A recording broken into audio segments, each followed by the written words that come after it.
After a long day at the office, I had one last stop to make before heading home. I walked down the hall to the legal department to find my friend, Jessica Reed. "Jess," I said, leaning on her doorframe, "I need you to draw up divorce papers for me. I want them ready by the end of the week." Jessica had been a good friend for years. She was even planning to take me out for a celebratory dinner for my recent promotion. The words hit her hard, and she just stared at me. "For who?" she finally asked, her voice filled with disbelief. "For me," I replied, my voice steady. She looked stunned but didn't push for more details. She knew I hadn't been the same since I came back from France. I was still the same height, but I carried myself differently now, like a person who had been through something terrible and survived. After a moment, she asked carefully, "Do you want to make sure he leaves with nothing? I have a friend who is an expert in these kinds of cases. We can protect your assets and make sure you get full custody of your son." It was 5 days after I returned to the country that my husband, Mark Peterson, finally couldn't handle my coldness anymore. He confronted me in front of our son. "You came back, so that must mean you've forgiven me," Mark said. "If you've forgiven me, why are you still treating me like a stranger?" I calmly took our son back to his room before I came back out to face Mark. I reached into my purse and pulled out a folded document, handing it to him. "Sign this," I said. My voice was flat, and my face showed no emotion. Mark stared at the divorce agreement, his eyes wide with shock. Then, his face twisted in anger, and he ripped the document into shreds. "What is this, Sarah?" he yelled. "I told you I'm not getting a divorce. Is it because of Alex Chen? I heard he was in France when you were. Are you with him now? Is that why you got rid of our baby?" Smack. His words were a slap in the face, but mine was a physical one. I had kept my composure until that moment, but now my expression darkened, and I hit him hard across the cheek. "You bastard!" I cried out. "How dare you talk to me about the baby? You have some nerve to even bring that up." The baby had died when I was 3 months pregnant while I was in France. Before I left, I had shown our son Leo how to make video calls. He would call me every night, clutching his tablet. That night had started the same as any other, but when the screen came to life, it was just black. It took almost 10 minutes for Leo's tear-streaked face to appear. "Mommy," he sobbed, wiping his eyes. "When are you coming home? I don't want Daddy anymore. Daddy is bad. He let a bad lady wear your clothes." I told her not to, but she got mad at me. She said Daddy doesn't want you anymore, and she told me to call her mommy. I was in shock, frozen in place. The camera view shifted, and I saw Mark's assistant waving at me, smiling, wearing my nightgown. "Sarah," she said in a sweet voice, "just enjoy your time in France. I'll take good care of Mr. Peterson and Leo." 3 months. I had only been gone for 3 months, and Mark hadn't even bothered to wait. I felt sick, humiliated, and so stupid for ever thinking we had a chance. I ended the call, but the image of that woman in my clothes burned in my mind. I felt like I couldn't breathe, so I went to take a shower, but my foot slipped on the wet floor, and I fell hard. The baby was gone. At 6 months, the fetus was already formed. I had to go through induced labor, and the pain was so intense I thought I was going to die. If Alex hadn't used his connections to find the best specialist in France, I'm not sure I would have survived. Mark flew to France when he heard what happened, but I refused to see him. My mother chased him away with a broom. That baby had been my last hope for my marriage to Mark. When the baby was gone, so were my feelings for him. As soon as I recovered, I flew home and threw the divorce papers in his face. He refused to sign them. He wouldn't agree no matter what I said. I was ready to take him to court, but then our son, Leo, clung to me, crying and begging. He said if we got divorced, he would rather die. I was shocked by how extreme his reaction was.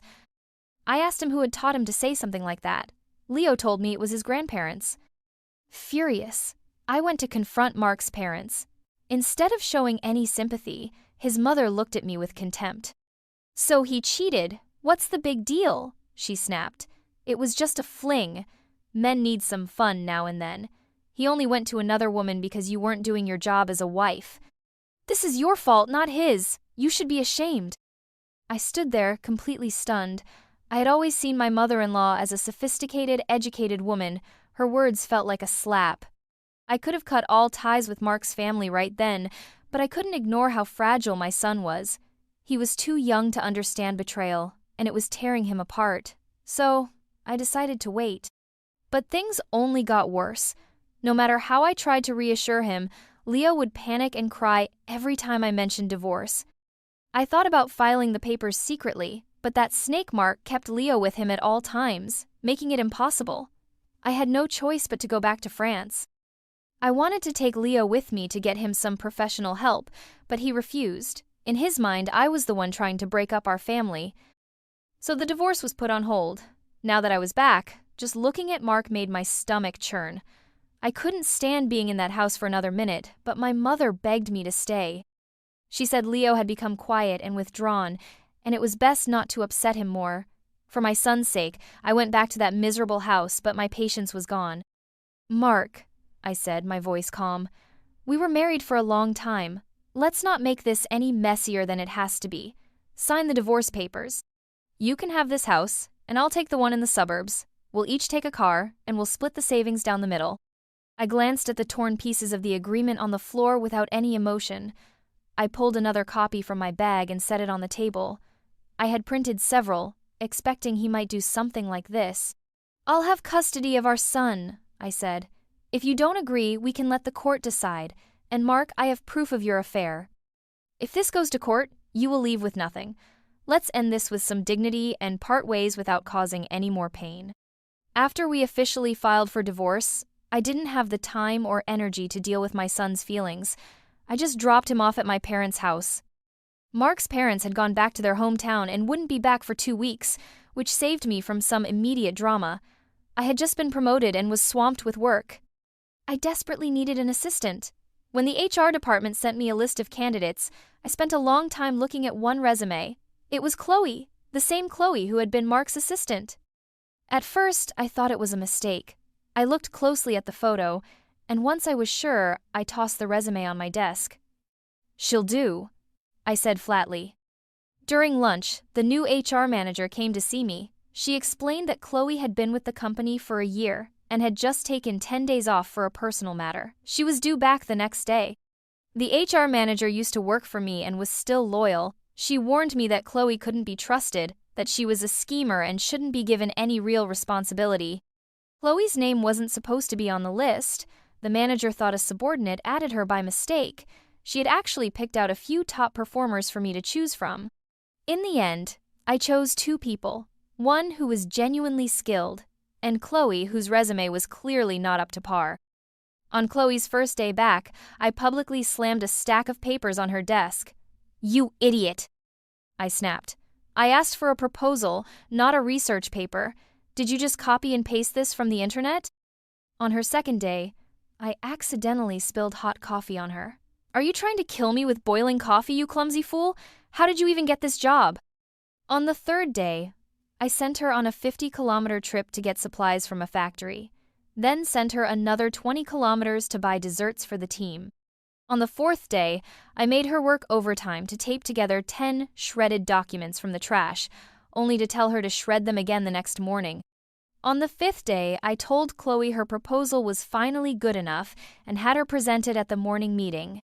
Then, in front of everyone, I tore her apart. "You look like a decoration, not a professional. This proposal is a complete disaster." On the 6th day, Chloe came to my office with tears staining her face, holding a resignation letter. I called the HR manager and told her to send Chloe's contract to our company's legal advisor, Jessica. I told Jessica to give the contract to Chloe personally and remind her that quitting before her contract was up would mean paying a huge penalty. On the 7th day, Chloe finally broke. She stormed into my office, her voice trembling with anger. "You're doing this on purpose?" she cried. "This is personal revenge. If I had known you worked here, I never would have taken this job. You're cruel and petty." I crossed my legs, lifted my coffee cup, and took a slow sip. I looked at Chloe like she was a clown at the circus. "Of course this is revenge," I said calmly. "If you can't handle it, you're free to resign. Or, even better, go talk to the general manager. Aren't you good at charming men? Once you get into his bed and take my job, then you'll have the right to question me." Chloe's body shook with rage, her face bright red. But then, she suddenly laughed, her expression turning smug. "You think you're so powerful, Sarah, but you're just a wife he threw away. Do you know what Mark used to say about you when we were in bed together? He said you were boring, a nagging old hag. The man you loved, he loved me. I cut her off with a calm smile and reached into my drawer, pulling out a silver pen and rolling it between my fingers. Is that right? I said softly. Well, if Mark really loves you, that's great. All you have to do is get him to sign the divorce papers. Once he does, I'll leave you alone. And on your wedding day, I'll even send you a nice gift. Chloe's face went pale. He won't divorce you because of the kid, she hissed. If you didn't have a child together, he would have left you a long time ago. He only fired me because you made him. While you were in France, he bought me a house. We've been together for the last 2 years. You had no idea, did you? My face stayed calm, without a single flicker of emotion. The only change was the faint, ironic smile on my lips. Let me remind you of something, I said slowly. As long as I refuse to step aside, you will always be the other woman. Actually, no, that's giving you too much credit. At best, you're just a mistress. Chloe's face turned white with rage. The angrier she got, the wider my smile grew. You've been with him for 2 years and you still haven't had a child? Is there something wrong with you? I asked sweetly. You should really take better care of yourself. In fact, since the janitor is out today, why don't you go clean all the restrooms on this floor? I'll have the office manager check your work. I had been making Chloe's life a nightmare from the start.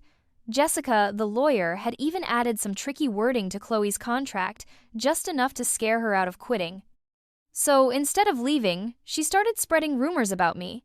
But I had been with the company for years. I was part of the old guard, someone the higher-ups trusted. More importantly, I was officially the deputy general manager. No one was going to cross me. As time went on, it was obvious to everyone that I was targeting Chloe. People started whispering, trying to figure out why. Even the general manager called me into his office. I didn't hide anything. I calmly told him everything. I said Chloe had an affair with my husband and that I was getting a divorce. I admitted that how I treated her was deliberate, part revenge, part strategy. I wanted to provoke Mark. If he came to me to defend Chloe, it would make it easier for me to finalize the divorce. When Mark did come to see me, I played a recording of Chloe's voice for him. Then I looked at him and said, if you refuse to sign the divorce papers, I will post this online. Maybe you can handle the public shame, but do you really want to lose your reputation like that? Mark always cared about his image. Furious, he lashed out at Chloe, then turned to me and tried to explain everything, insisting that he had been manipulated and that Chloe had set him up. I didn't care about his excuses. I warned him that if he still refused to sign, I would bring in the lawyers, and if he tried to use our son against me, it would be all-out war. Somehow, the story got out at work. People found out that Chloe had broken up my marriage. The attitude toward her changed overnight. Everyone started criticizing her, either to her face or behind her back. The employees who had once tried to get on my good side now felt like they had permission to bully Chloe. Even male colleagues who used to be friendly started avoiding her, afraid of getting caught in the drama. In just a month, Chloe was completely isolated. She called in sick, but HR marked her as absent without leave, and her pay was cut. When she tried to talk to the general manager, he refused to see her and had security show her out. In the cafeteria, people moved away from her as if she had a contagious disease. The lunch lady dumped leftovers on her tray. When she went to the lounge for coffee, another woman blocked her way and handed her a bottle of green tea with a sarcastic smile. Chloe finally snapped. One afternoon, as I was walking to my car in the underground garage, she drove straight at me in a rage. I managed to jump out of the way just in time, but the car still hit my side. When I opened my eyes in the hospital, the first person I saw was Alex. He leaned over me, gently checking my eyes before putting a warm hand on my forehead. "How are you feeling?" he asked softly. "Are you in any pain?" I stared at him, my mind still foggy. It took a few seconds for me to realize what was happening. "Why are you here?" I finally asked. Alex chuckled and gently stroked my hair. "Because I work here. I'm your orthopedic doctor." "Can I get a different doctor?" I said. "This feels awkward." 2 years ago, after a trip, we had gone our separate ways. Alex had called a few times, just polite check-ins. On the day I fell, it was Alex who had called again. My mother-in-law answered the phone and told him what happened. Without a second thought, Alex rushed to the hospital. That was the first time we had seen each other since we said goodbye at the airport. When I was released from the hospital in France, Alex came to pick me up. He asked me to give him a chance, said he wanted to take care of me. I understood how he felt, but I turned him down. He never brought it up again after that day. We hadn't seen each other since, and now our first meeting back in the country was like this. I felt embarrassed and wanted a different doctor. Alex could see that and smiled gently. "I'm the best orthopedic doctor here," he said with a light laugh. "If you ask for someone else, you'll regret it." Then he became quiet, sighing softly as he pulled the blanket over my shoulders. His eyes were calm but held a deep, complicated emotion. "Sarah," he said gently, "you don't need to feel pressured.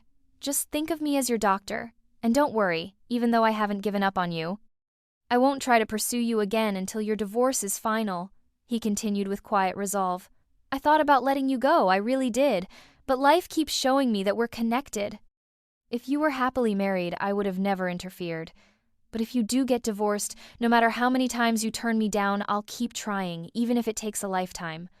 I ended up staying in the hospital for a week. Alex came by so often, countless times a day, that the whole hospital started whispering about us. People began saying that the woman in room 8 was Dr. Chen's girlfriend. I had no idea about the rumors. I just noticed that the nurses seemed to change all the time. It wasn't until Mark came to visit that I found out about the gossip. "Sarah, I knew it!" he burst out in anger. "You're insisting on a divorce because of that man, Alex. Have you two been involved this whole time?" He had gone to my office looking for me, only to be mocked by some of my coworkers. Before he could figure out what was going on, someone mentioned that I had been hit by a car. Alarmed, he rushed to the hospital. As soon as he asked about me at the front desk, a passing nurse said, "Are you looking for Dr. Chen's girlfriend? She's in room 8 on the 5th floor." Mark froze. "Who is Dr. Chen?" he asked. When the nurse told him it was Alex, Mark's chest tightened with rage. Without another word, he stormed into my room and exploded. "Sarah," he shouted, "you're with him, aren't you? How far have things gone? Did you sleep with him? Tell me. You're mine, Sarah. You belong to me." I stayed silent as he yelled. After he was done, I looked at him like he had lost his mind.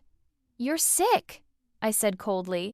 Mark lunged at me, grabbing my chin and trying to roughly wipe my lips, his eyes red with fury. "I can see it on your face. You're with him, right? Say it!" I struggled to push him away, but he was too strong. My lips were throbbing with pain, and just when I felt like I couldn't breathe, Alex burst into the room. "You're hurting her. Can't you see she's weak?" Alex said sternly. He stepped between us, pushed Mark away, and came to my side. He saw the redness and swelling on my lips and reached out to gently touch my face, but before he could, Mark violently pulled his hand away. "Get your hands off my wife!" Mark roared. "Who do you think you are, touching her like that?" He raised his fist to strike, but Alex was faster and caught his wrist, holding it tight. Alex turned to me and said gently, "Get some rest." Then he dragged Mark out of the room. Before he left, he asked a nurse to come and change my dressing. I couldn't hear what the two men said after that, but later that evening, when Alex came back, there was a fresh bruise on his cheek. I figured they must have fought. "Does it hurt?" I asked softly. Alex smiled. "No, it doesn't." I looked away. What happened today was Mark's fault. I apologize on his behalf. Alex studied my face for a moment. "Are you sure you want a divorce? Is there really no hope left for you and him?" I nodded without hesitating. Alex's eyes lit up with a faint smile. "Then there's no need to apologize for him. If you're no longer husband and wife, he has nothing to do with you." I said nothing. Alex continued, "Sarah, I have a way to help you get divorced." I stayed in the hospital for 2 more weeks. Once I was discharged, the first thing I did was have Chloe Young arrested. I had the company's security team pull the surveillance footage from the parking lot and gave it to the police. Then I called Jessica. "I want to press charges," I told her calmly. "I want Chloe behind bars." Jessica slapped her chest confidently. "Leave it to me. I'll make sure she stays in there for a long time." With Chloe's case underway, I thought about Alex's plan. Before I did anything, I decided to give Mark one last chance. I met with him for a serious talk. Deep down, I still hoped I wouldn't have to use Alex's method, but Mark was as stubborn as ever. He flatly refused to agree to a divorce. "You're being too cruel to me," he said, his voice full of accusation. "Chloe drugged me. She set me up. I wasn't in control. Why can't you forgive me?" A man makes one mistake, and you treat it like a death sentence. He leaned forward, his voice rising. Besides, it wasn't even a real affair. I was the victim. I didn't answer. Instead, I pulled out a photograph and threw it in his face. It was a picture of Chloe standing in front of a house. Mark froze. Yes, he admitted, panic in his voice. I bought the house, but I had no choice. She had a video of us and threatened to send it to you. I was scared. I just wanted to buy her silence. I pulled out another photo and tossed it at him. This one showed Chloe wearing one of my nightgowns, taken 2 years ago. Mark gritted his teeth. I didn't even know she was in the house that night.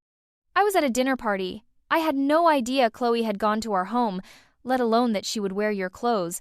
I only found out later when our son mentioned it. I looked him in the eye. How did she get a key to our house? Mark hesitated, then mumbled, I once asked her to take our son home. I gave her the key just that one time. She must have made a copy without me knowing. I said nothing. My eyes were cold and distant, and Mark could see that no matter what excuses he made, there was no going back. I looked straight at him and asked, How many times have you been to Chloe's place? Mark rubbed the back of his neck, hesitated, and finally muttered, I didn't go there willingly. Chloe threatened me with a video.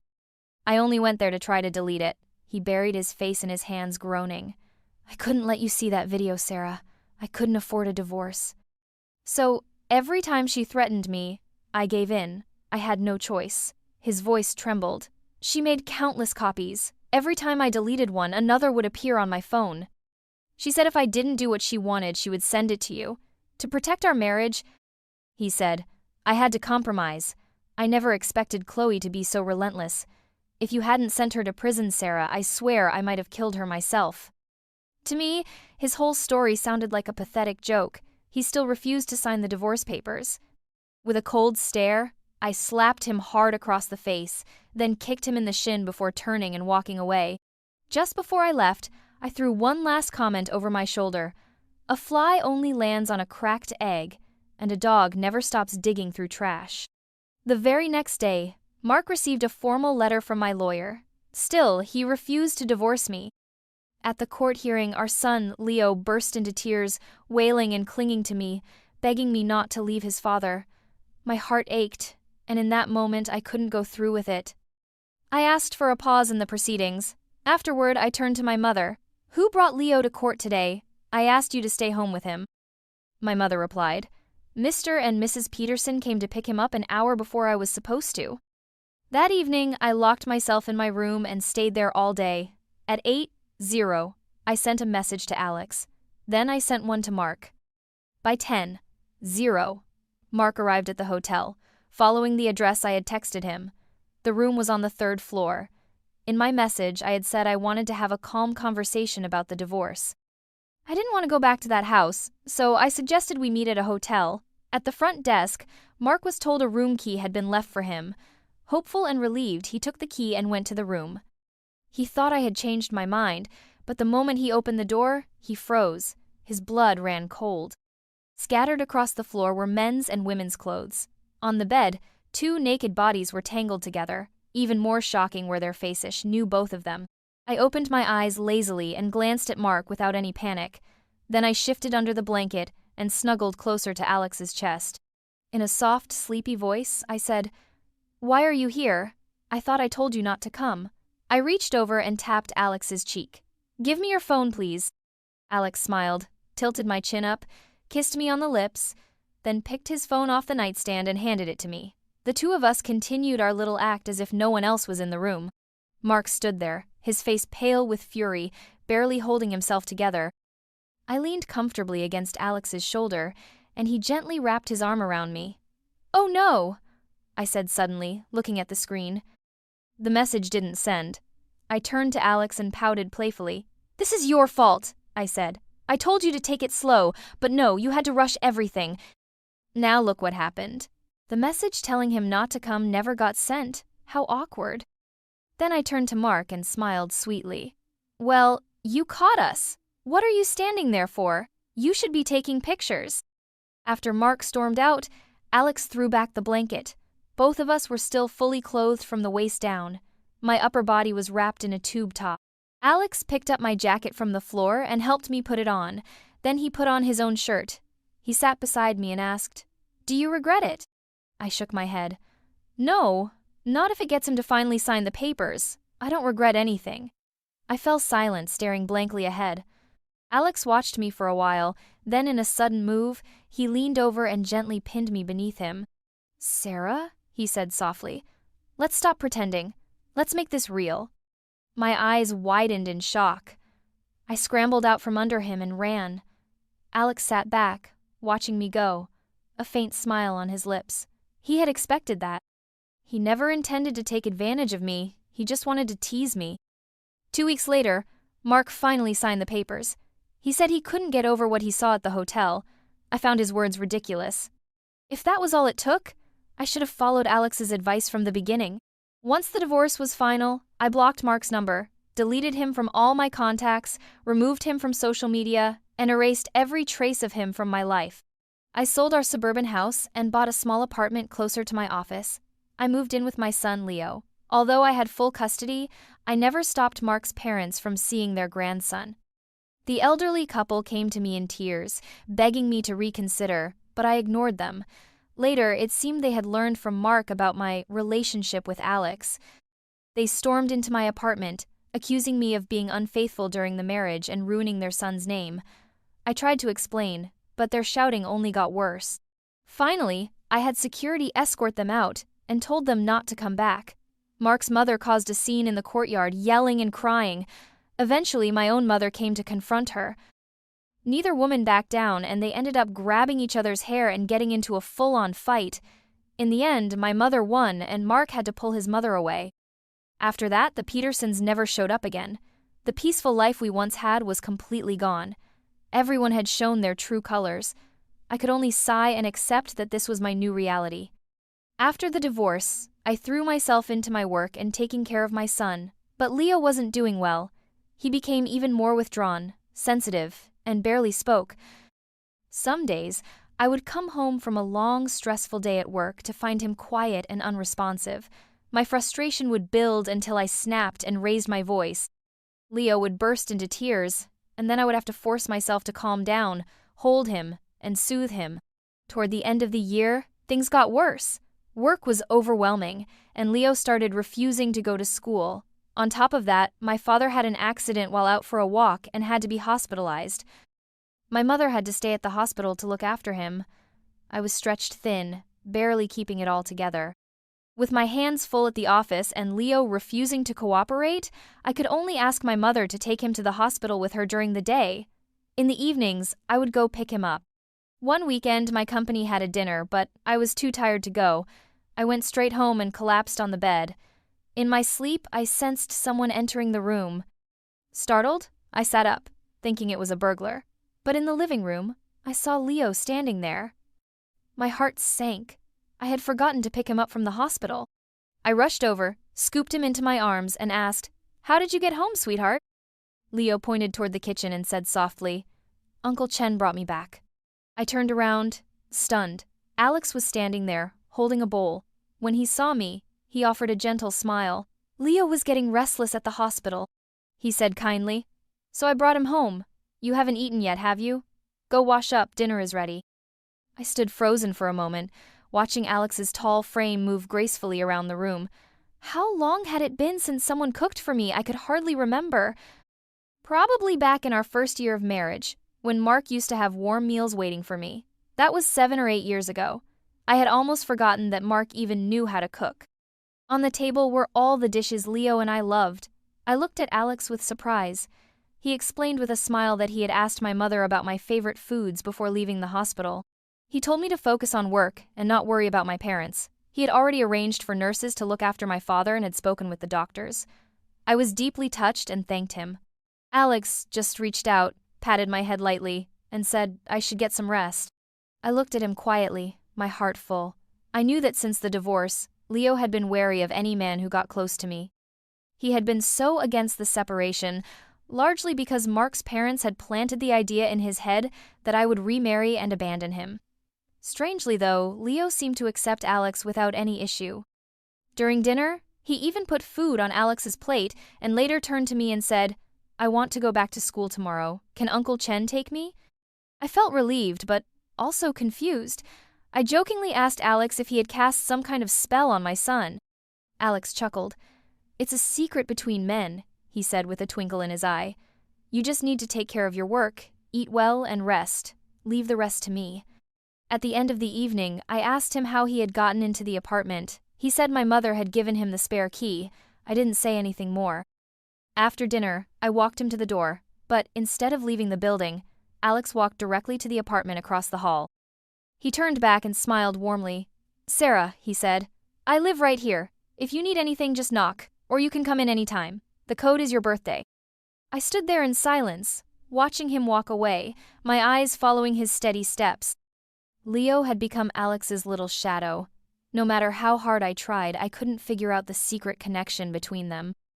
I asked Alex, but he just smiled and said, "It's a man's secret." I asked my son, and he gave me the same answer. No matter who I asked, neither of them would tell me the truth. I had always tried to keep a polite distance from Alex, but it was becoming impossible.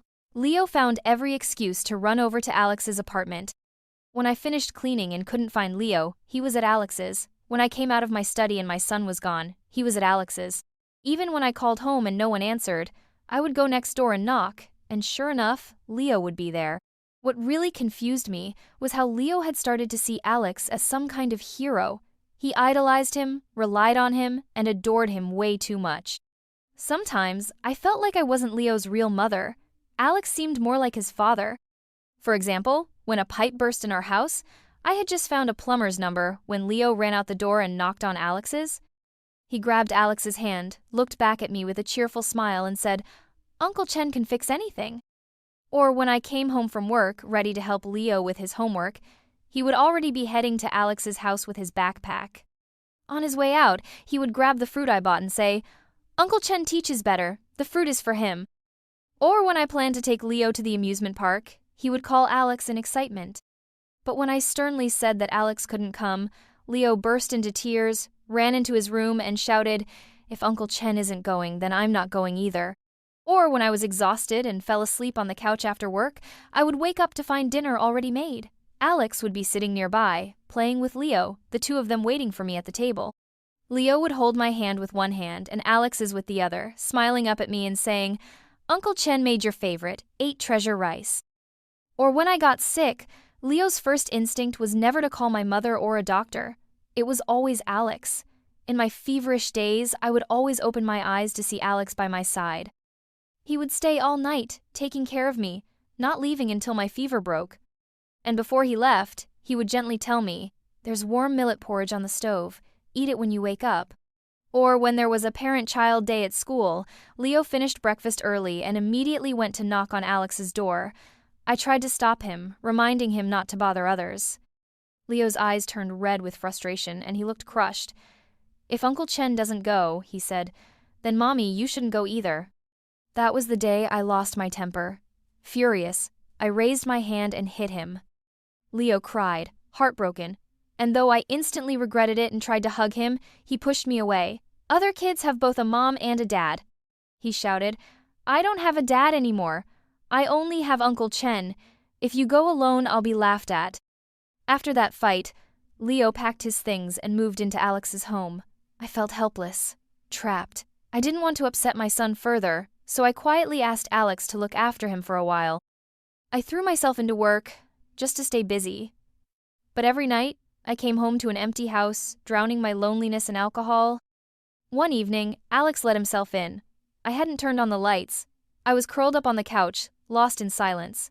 Alex didn't say anything at first. He quietly picked up the empty bottles scattered on the floor, then sat beside me and gently touched my hair.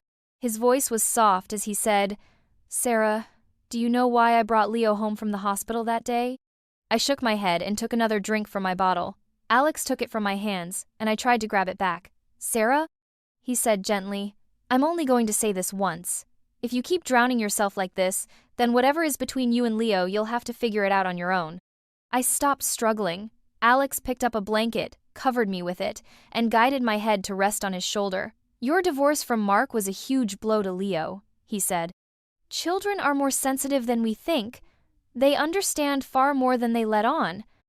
That day, after I finished my rounds at the hospital, I was walking back to my office when I saw Leo sitting alone on the rooftop. Alex's voice dropped lower. Sarah, that day, Leo was ready to jump. I sat frozen, my face pale as a sheet. My body trembled uncontrollably, my pupils shrinking with shock. Tears streamed down my cheeks without stopping, my spirit on the verge of collapse. Alex gently pulled me into his arms, one hand resting softly on the back of my head, soothing me like a father would a frightened child. In a low, careful voice, as if afraid his words might shatter me, Alex said, Leo told me that while you and Mark were busy with the divorce, his grandparents kept pressuring him to choose between his parents. They grabbed his arm so tightly it left marks, but no one even noticed. His other grandmother was too busy taking care of his grandfather. His father was off with another woman, and his mother, well, she was too busy to see him at all. He said it felt like no one in the world loved him anymore. Alex paused, giving me time to breathe. Then he gently continued. Leo said Chloe came to his school. She stood there in front of his teachers and classmates, claiming to be his new mother. The other kids laughed at him. They teased him, saying his parents were divorced and no one wanted him. That was why he didn't want to go to school anymore. Alex's voice grew even softer. He said his grandparents told him that if you married again, you would have new children and send him away to an orphanage. Then, when you asked him to go with your mother to the hospital, he thought you were abandoning him. While he was there, he overheard someone arguing. One voice said that jumping off a building would make all your problems disappear. That's why he went up to the roof. I broke down in Alex's arms, sobbing until I could barely breathe. He said nothing more, only held me close and let me cry, his hand gently stroking my hair, offering silent comfort. Once my tears began to slow and my breathing steadied, I looked up and asked if Alex had said something to our son. Why was Leo so attached to him all of a sudden? Alex nodded. He had spoken with Leo, but he told me gently, "That's not what matters most. What matters is how Leo feels. When he's ready to talk to you, when he tells you himself, then you'll know you've been forgiven." He assured me Leo would return home in a day or two. "You don't need to worry too much," Alex said softly. "No matter how angry a child gets, no matter how much he acts out, the person he loves most will always be his mother." Exhausted from crying and the weight of my emotions, I eventually fell asleep in Alex's arms after quietly telling him everything that had been bottled up inside me. Alex carried me gently to my bedroom, tucked me in, and placed a tender kiss on my forehead. 10 minutes later, he returned, carrying Leo in his arms. The little boy climbed onto the bed, lying quietly near the pillow, his eyes swollen from crying. Alex wiped away his tears and placed his small hand into mine. Alex spoke in a warm, steady voice. "Leo, remember this. There is no one in this world who loves you more than your mother. You're a strong young man now, and strong boys protect their moms. If something hurts you, you must talk to her about it. She only has you now. If even you stop caring for her, it would break her heart." Leo nodded solemnly, his red eyes still glistening with tears. He rubbed at his face, then looked up at Alex, blinking with purpose, as if making an important decision. "Uncle Chen," he asked softly, "do you love my mommy?" "I do," Alex replied without hesitation. Leo's eyes lit up instantly. He grabbed Alex's hand, his little fingers curling around it with hope. "Then, will you marry her?" he asked brightly. "Can you be my daddy?" Alex smiled as he ruffled Leo's hair. "Uncle Chen would be honored. But Leo, your mommy doesn't love Uncle Chen. I can't force her, no matter how much I want to." In the darkness, beneath the blanket, my eyelashes quivered. My fingers curled ever so slightly around Leo's hand. After my father was discharged from the hospital, my mother made a practical decision to help care for me and my son. She moved both herself and my husband into my apartment. It was a great relief for me, but soon something strange began to happen. First, it had been Leo who followed Alex everywhere like a shadow. Now it was my parents. Ever since they moved in, my parents couldn't stop singing Alex's praises. He was always on their lips, and they spoke of him as though he were their own son. My mother cooked every day and insisted that Leo go across the hall to invite Alex to join them for dinner. "He lives alone, it can't be easy," she would say with sympathy. At the table, she treated him with the warmth usually reserved for a son. After meals, Alex would sit and play chess with my father, who often laughed so hard it brought tears to his eyes. I could no longer control how things were unfolding. That evening, my mother gently pulled me into the bedroom and, without delay, launched into a list of all the wonderful things about Dr. Alex Chen. She went on and on, praising his character, his dedication, his gentle nature, and then, with a hopeful look, began dropping hints. "Sarah," she said, her voice warm but serious. "Be honest with me. What are you really thinking? Dr. Chen has made his feelings clear. He truly cares about you. But what about you? Do you like him?" That one simple question caught me off guard. Did I like Alex? I wasn't sure. I didn't know for certain if what I felt was love, but I couldn't deny that for many months now, my heart had been quietly stirred. When I had been sick, it was Alex who had appeared first.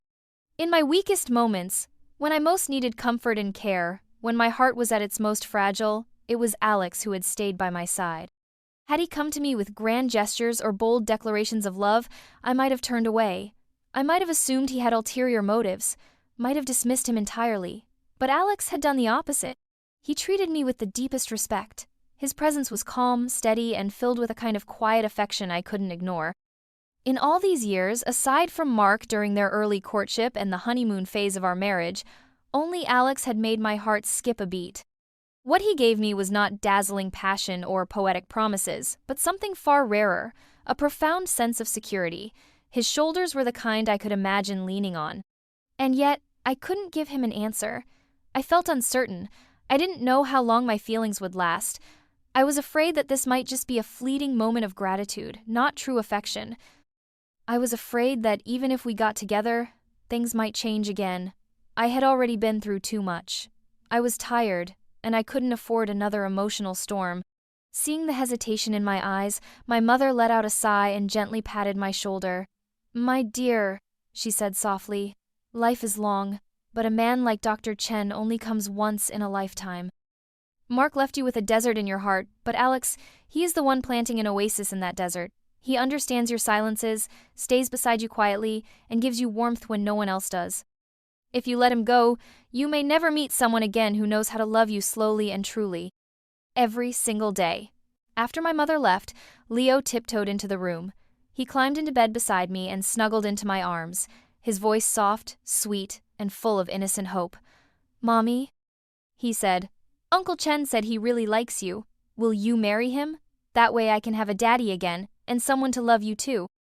I looked down at my son and asked the same question I had asked before. "Leo, why do you like Alex so much? What did he say to you that day on the hospital rooftop? Why did you agree to come back with him?" Leo looked up at me, his eyes bright and serious. "Mommy, I know I was wrong. I won't make you worry again," he said first, his voice full of guilt. Then he began eagerly and sincerely to tell me all the reasons why he liked Alex. "Mommy, I love Uncle Chen because I love you the most," he said earnestly. "Daddy brought that bad lady home and made you cry. I didn't like Daddy. Grandpa and Grandma say mean things about you. I don't like them either. Only Uncle Chen never said anything bad about you." He told her that Alex said he was a real little man, that Alex taught him important lessons, that Alex took him to the amusement park, showed him dinosaurs, played games with him, helped with homework, and taught him how to love his mother. He said Alex always seemed to know exactly what he was feeling, that Alex went to school to talk to kids who were being mean to him, that Alex made him feel proud and liked at school. He said Alex noticed when his pencil broke, when he fell and scraped his knee, when his clothes were dirty, or when he was feeling down. He would always comfort him, cheer him up, stay by his side, and give him a warm hug whenever he was sad. He said, "Mommy, a dad should be like Uncle Chen. If I could be his son, I would be so, so happy." I listened to every word, my heart swelling with emotion. Tears rolled down my cheeks. In that moment, I realized how unqualified Mark and I had been as parents. Mark always left the boy with his mother, barely present, and I, though I always believed I loved Leo deeply, had often let work and daily stress take over, forgetting that what my son needed most was time, attention, and love. I thought of Alex again, of his kind, steady eyes, so deep and full of warmth. My heart softened, and for the first time in a long while, a quiet sense of peace settled over me. It was the 9th day of September, Leo's birthday. Feeling a deep sense of guilt toward my son, I had arranged for a half-month break from work.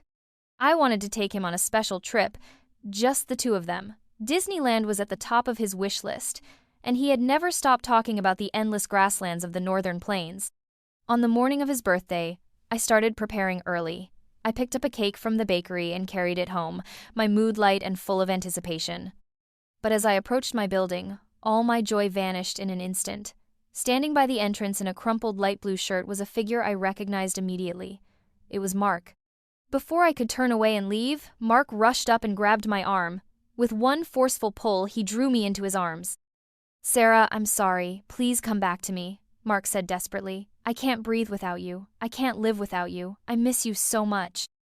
Everything I did, everything was for you. I can forgive you for being with Alex. I really can. Let's just forgive each other. Start over. I still love you, Sarah." "I always have." His voice cracked as he reached for me again, trying to embrace me once more. I quickly stepped back, frowning in alarm. I gave him a hard kick and pushed him away. It had been more than a year since I had last seen him, but the man before me now was no longer the confident and arrogant Mark I once knew. His face looked worn, his beard unkempt, his eyes dull and lifeless. That once sharp suit he used to wear with pride had been replaced by a wrinkled shirt reeking of cigarette smoke. I stared at him, and surprisingly, I felt nothing. No pain, no anger, no warmth. Only a faint trace of pity and a quiet sorrow for what had once been. Time, I realized, had washed away even our most beautiful memories. There was no going back. "Mom!" The sudden sound of my son's voice startled me. I turned around and was met by Alex's deep, unreadable gaze. For a brief second, my heart fluttered in panic. I rushed forward, still holding the birthday cake, and tried to explain. "I didn't invite him here," I said quickly. "I have nothing to do with him anymore. I pushed him away. I didn't hug him, really, I didn't. Please don't misunderstand. I wasn't even sure what I was saying. I only knew I needed Alex to know the truth." Alex said nothing. He simply handed our son to me, gently brushed my hair back, and said softly, "Take him upstairs." That night, when Alex came home, there was a fresh bruise on his face. I went to get some ointment. As I gently dabbed at his injury, Alex asked with a quiet smile, "Does this mean you feel sorry for me?" I hesitated, not knowing how to answer. Alex took a step back and slowly opened his arms. His eyes, shadowed by the soft lamplight, were hard to read. "Sarah," he said gently, "I may not be able to wait any longer. If you're ready to accept me, come into my arms now." Something inside me almost responded immediately. That embrace it was too tempting, too warm, too safe. I wanted to throw myself into it, to give up everything and surrender. But my rational mind held me back. I hesitated, torn between the pull of my heart and the fear of uncertainty. Alex's expression dimmed. Slowly, he lowered his arms and, as always, gently touched the top of my head. "Sarah," he said softly, "you still owe me one hug." That night, I lay awake, tossing and turning. I couldn't forget the look in Alex's eyes, the way his hands had dropped in disappointment, the quiet sadness in his voice. Early the next morning, I loaded the packed suitcases into the car. It was time to begin the trip I had promised my son, a journey of 2 weeks, just the two of them. I needed the time to think. When I returned, I would have an answer. But just as I was about to start the engine, my son came running toward me in a panic, his eyes red from crying. "Mom, Uncle Chen is leaving. He's going far, far away." I just called him, he's still at the hospital. "Let's go find him, please." I froze in place. My whole body went cold. I may not be able to wait any longer.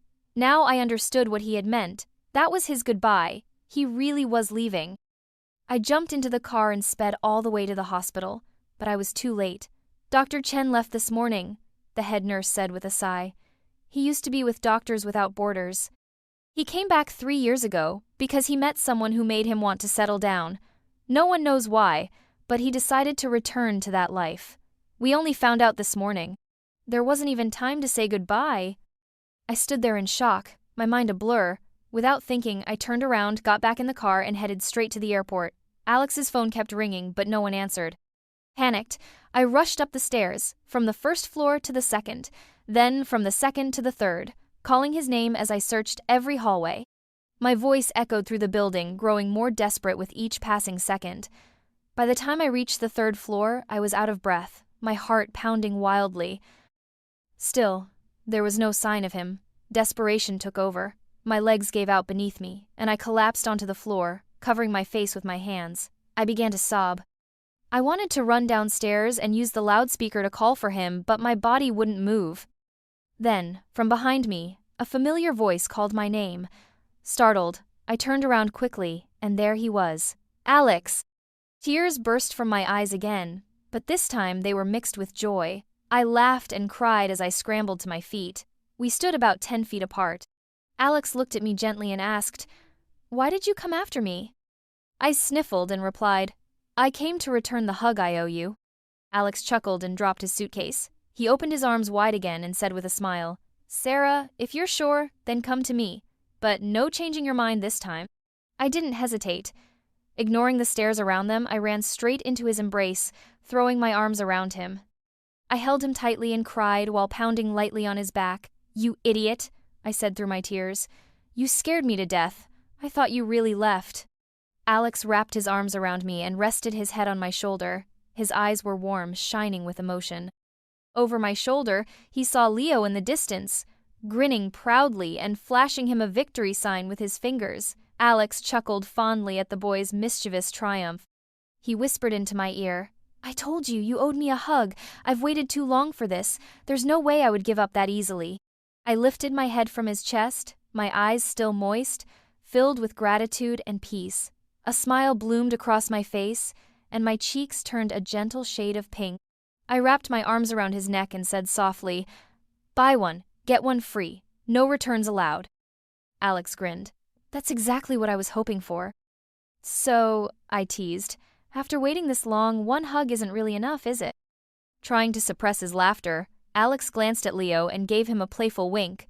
The little boy got the message and immediately covered his eyes with his hands.